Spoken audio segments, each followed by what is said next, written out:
Now, having taught tennis for over 20 years, I pride myself in having helped hundreds upon hundreds of people enter the sport and stay in it by being successful and continuing to improve. In this video, I'm going to show you the #1 drill I use to teach people the forehand and backhand ground stroke. But be sure to stay till the end, because there's one other thing you need to know in combination with this drill for it not to mess you up. Okay, here's what it is. All you're going to do is start with your racket in this very counterintuitive low and closed position. You're going to drop the ball out in front of you, but also to the side of you. And from there, all you're going to do is lift your shoulder and try to use friction and create spin to carry the ball up over the net. There's some people that would have you believe that learning spin this early in your development isn't really necessary. Those people would be wrong. I can't tell you how many times on intermediate and even advanced players I've had to correct them from scooping the ball and not really getting comfortable with delivering an indirect blow. Many of them, when they first do the right swing, it'll actually feel yucky to them. It feels like a mishit.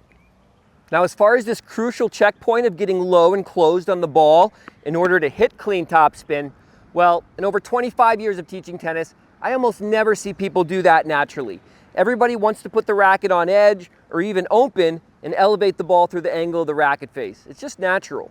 So here it is on the forehand side again. I'm going to put my racket low and closed.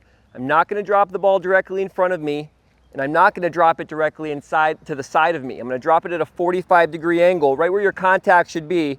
I'm going to practice just lifting my shoulder and getting the feeling of moving that ball on the strings. Now, on the backhand side can be a little bit more tricky, but if you start with your left hand, wherever you're going to hold it for your two-handed backhand, and you put it low and closed, you can drop the ball, grab on, and then do the same drill. So I'm down and closed, I'm dropping, grabbing, and again, working on topspin from the very beginning of my development. But wait, before you go, there's one other really important thing you have to know. Before we get to it, can you please hit that subscribe button if you're enjoying the content? Thank you.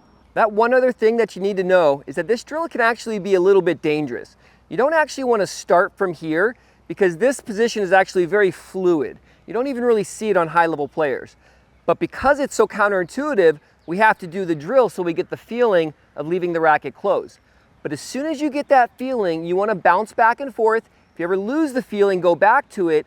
But as soon as you can, you actually want to start with your racket up high. So see if you can start in your unit turn position and then fluidly move through your pat the doggy, your low and closed position.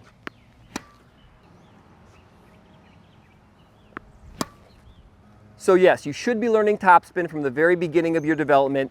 And no, the low and closed position is not natural on the ground strokes. Anyone who tells you otherwise hasn't been involved in player development very long. Anyways, thanks again for watching. Please subscribe, and I'll see you next time.